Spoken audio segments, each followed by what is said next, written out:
G'day everyone and welcome to Adelaide Conservatives. As always, I'm joined with Luke Munro, a southern business leader and one of the lonely conservative voices down here, particularly in the southern area of Adelaide. Luke, great to have you here again. Yeah, thanks, Simon. Yeah, no, this is a great initiative to try and get a voice out there for local conservatives because we are a bit stifled, and unfortunately, it's tough being a conservative down here in the south. It is, and even more so. So, tell us a bit about yourself. Look, you're a southern business owner.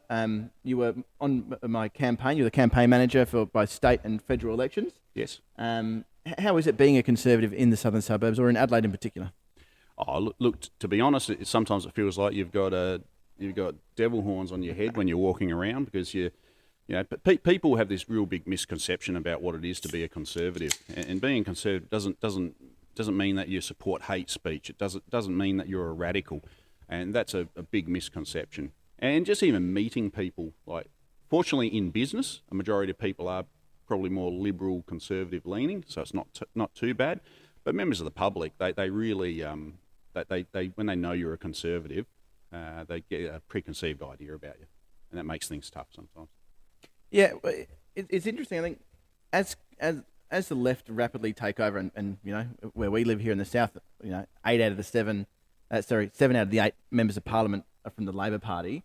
We've got federal, state, and local government controlled by the left, and they're very good at alienating people with conservative views. And as you said, they try and portray that to be about hate speech or bigotry and all these sort of things. What I think they fail to understand is both the left and the right, generally speaking, want to come up with the same conclusion of having a better society that benefits more people. We just have a fundamental difference on how we think you get to that point. Yeah, no, that's 100% right. And look, the reality is, at the end of the day, 90% of what the left wants, and I guess if you call it the right or the conservatives want, is the same thing. It's just there's a few little differences in the middle there that seem to be very divisive. And the left are very, very good at exploiting those differences. And it looks on paper to be a lot worse, but if you look at electoral results federally, state and locally, Conservatives are still getting, whether it's a Liberal Party or One Nation or one of Clive Palmer's versions of whatever he's doing at the time. When you look at it, you're getting 45% of the vote. So there are still thousands and thousands, tens of thousands of people in every suburb that is going to have Conservative voices. Well, that is the reality. When you look at the South, you look at state and federal seats in the South, more than a third of people voted for a Conservative candidate. That's the reality, and I think the way the local members want to portray it is that this is just like a solid red area, and everyone here thinks the same way they do and is like-minded to them, and that's just not the reality. They only get up down here based on the preferences of the extreme left. I think as a society, one of the things that we've been so successful on and what our country has been built on has been freedom of speech, freedom of association, freedom of religion.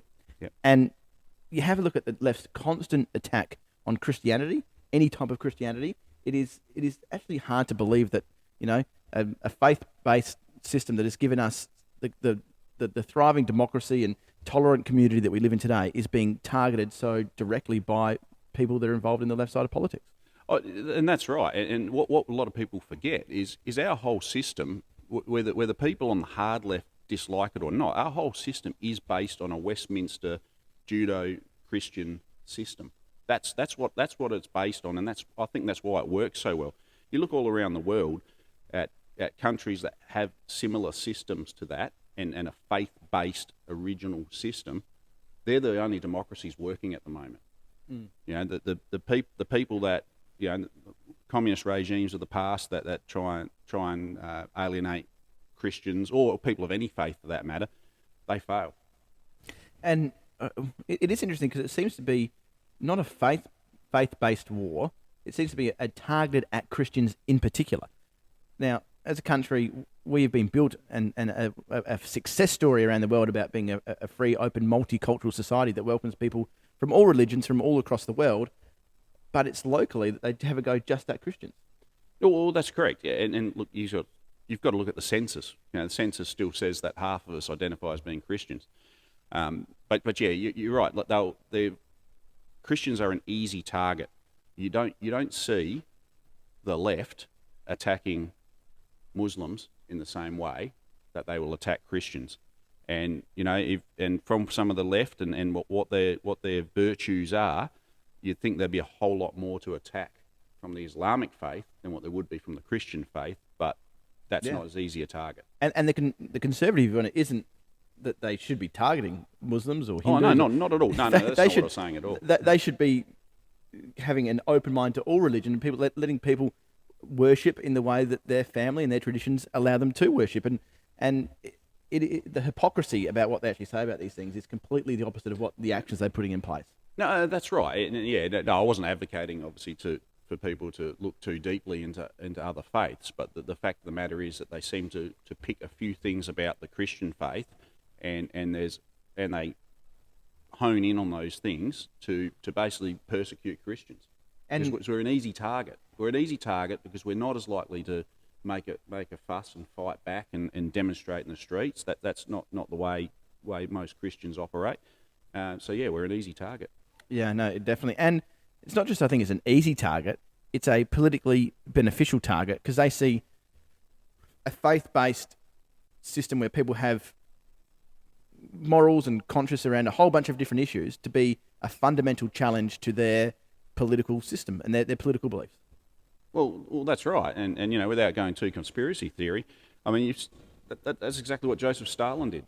Like, Joseph Stalin decided that he had to shut the churches down. He had to defund the churches because he couldn't have people thinking outside the square at all, or holding their faith dear to them. They needed the state to be held dear to them, and that's what communist and totalitarian regimes do. And that's the last thing we want here. We have a situation where suddenly you've got to mind your P's and Q's about your own faith. We're in deep trouble here. We're coming into almost a year into this new Malinauskas Labor government. We look back at the previous campaign, and it was probably the first state campaign in a while that me and you didn't have that much to do with. Yeah. So we could look at it objectively from the sidelines a little bit. And we did see Peter Malinauskas coming out, probably putting out some policies, and some of his rhetoric was almost a little bit more conservative than what we're seeing with Stephen Marshall. And that resonated with people. But I think now that you can sort of do the pub test a year later, let's have a look at what was said in the campaign versus what's being delivered on the ground. The first one, and our local Member of Parliament down here, Chris Picton, is in charge of health as the Minister for Health. I can't remember driving down any road that there wasn't a campaign with claw flutes saying, fix ramping, don't build a basketball stadium. Riding on the side of ambulances, which miraculously disappeared 4 days before the election, all that sort of thing. And ramping's worse than it ever was before. Yet I don't see the union out riding on ambulances anymore. It's nonsense. Like, they both got it wrong. The reality is they need to spend a lot more on health. Neither side is prepared to do it, and that's why we are where we are. Like, this whole it's their fault, or it's their fault, all that sort of stuff, that's nonsense. And the way they campaigned on it was pretty disgusting, if you ask me. Yeah, and I think you hit the nail on the head there. Both the Liberal Party and the Labor Party in South Australia have failed when it comes to health and supporting South Australians. The problem comes when you have a union that backs one team, and as soon as you back one team, you become beholden to them, and the union should be going hard now. The Ambulance Association, they should be going hard at the Labor government because, none of those claw flutes said, give it a year and we'll make ramping worse than it has ever been in the state's history. No, that's right. And hence no riding on ambulances or no industrial action. Like, why not? It's worse than it ever was before. Why aren't they still pushing that wheelbarrow? It's just not. It's not their team. And that is the trouble with politics in general as well. And some conservatives are guilty of it as well. You pick your team, and you stick to your team, and your team can do no wrong. And that's just not a reality, like we saw in the last state campaign. Like, I looked at Malinauskas, and he is a more conservative, or at least socially more conservative guy than what Stephen Marshall was. And Stephen Marshall was trying basically to be Malinauskas. And you can't win doing that. I think being in opposition to Malinauskas had a bit of an aura about him where probably that Australian pub test is who would you rather have a beer with? And Yeah, yeah. look, I've had beers with both, and I probably shouldn't give away who I'd rather have a beer with. Probably it's not good to say, but governing is a very different option. And now that he's in government and he is the premier, the responsibility of delivering is going to come hard on this new government. Oh, it is, and look, it's gonna be very tough. I mean, there's not much money in the bank, so they're really they're up against a wall. Yeah, and I mean the election promises were through the roof. Yeah, which are never going to be able to be delivered on. No, that just wasn't a reality. There was allegations of pork barrelling and a whole bunch of projects, and look, there's an argument to say that the state needed it. We needed stimulus at the time, but you look at the inflation. Inflation is a direct result from big election commitments from people like the state government. Obviously, I think maybe the previous federal government under Scott Morrison, the amount of money that got put into the system, yes, it was probably needed at the time, but we can't be naive to think that is not going to bring inflation. You flood the market with money, you have less goods than before, you're going to have inflation. Well, that is why we are where we are. Look, I remember at the time, being a businessman, there was a lot of money that was being given out. There was no means testing for it at all. So whether your business was going successfully or not successfully, you were getting lumps of money from state and federal government. And it was a bit knee jerk, and it really needed to be means tested. But that is essentially why we have the inflation we have now. And also we've got a federal government now that I don't think has any clue whatsoever how to tackle that inflation. So I don't see it going away anytime soon. And I think that's another thing that the state government's going to really struggle with, is they were really effective with their campaigning. They are a campaigning machine, the Labor Party. Don't get me wrong, they know how to campaign. Oh yeah, they beat the Liberals or anyone else hands down. They do, but I think now people are starting to realise that they love beating up on the Liberal Party and blaming everything that was wrong in the state and the Liberal Party. But when you look at it now in a time scheme, at the end of this term of government, the last 20 of the 24 years would have been Labor governments. And they're going to try and blame everything on the Liberal government, who had it during some of the worst bushfires in our state's history and COVID. That shine's going to wear off pretty quickly. That's politics, Simon. but the problem is that they seem that the left side of politics seem to get away with it. Like it's really quite bizarre when you look at the amount of election promises, like whether it's state or federal, that are not being kept, and they just seem to get a free ride with the media too. Whereas if it was the shoe was on the other foot, there wouldn't be the free ride. And even to expand on that, even down to local government. Like some of the local councils that we've got that are very left leaning. There were a lot of things that motions they've been putting forward to council for things that they never advocated for when they were running last year. So, but they seem to be getting a free ride on it. And like full disclosure, obviously I was a councillor, deputy mayor, then acting mayor under the former council when you were running the Mid Coast. So we did have skin in that game. Yep. But you're right. Some of the motions that we're seeing now at local government. And it's not just in Onkaparinga Council. This is what the left do. They weaponise local government. So if you want to tear down conventions that this state and country have had for years, you do it council by council. You wear away. It's the death by 1,000 cuts. And a great example of that is right now that the city of Onkaparinga has passed a motion to go out to community consultation on their thoughts around Australia Day events held on the 26th of January. Now, when you look at the preamble to that motion, it is clear that the intent is to move the events from Australia Day to alternate dates. Now, when you look at the debate, they say about 20 times, this is not about changing the date. Everything they're doing suggests that is exactly what they're trying to do. Look, the way the motion was written and delivered in the council meeting, it was a train wreck, to be honest. And it basically, it was like, we don't really want to put out there what our actual goal is, but we're going to tiptoe around it. And if we move these events away from Australia Day, then we can start the conversation about that, having the Australia Day citizenship ceremonies and so forth. They're not relevant anymore because we haven't got these events on that day. It's just a slow grind down to what their ultimate goal is. Yeah, it's a death by 1,000 cuts, and yeah. To be quite frank, they are brutally effective at that. This is their modus operandi all across Australia. They start at lower levels. Climate emergency is another great example of it. They start. We've got 5 councils. We've got 10 councils. Council meeting before. We've got 16 councils. Climate emergency. yeah. I mean, I'm sure declaring a climate emergency in the city of Onkaparinga is going to save the planet. You know, I'm just waiting to see those temperatures go down. Well, You know? might have to wait a little bit, mate. Yeah. But there's a lot of other things that go on throughout South Australia as a state. Yeah. South Australia is a state that is different to a lot of states in Australia because we were a free settlement state. That's correct. Yeah, yeah. So, how do you think that has maybe shaped the way that politics evolved in South Australia? Oh, look, generally speaking, if you look back, even Labor governments, the Labor governments over the years here have generally been much more conservative than what they are in the eastern states. And I don't know really whether that's a direct correlation with the fact that we had free settlers, entrepreneurial people come here originally to set up the state. I don't know if there's a direct correlation to that, but there's probably something in it. The fact that we have always been a more conservative-leaning state, even if we do have a Labor government. Like, you'd never see a Dan Andrews character get elected as Premier in South Australia. No. Labor Party can't put someone up of the left because people won't cop them here. Yeah, and that's the thing. You see time and time again where we saw it in the state election where a lot of Liberal voters could stomach Peter Malinauskas. A lot of Liberal voters down south, they could stomach One of them. Amanda Rishworth.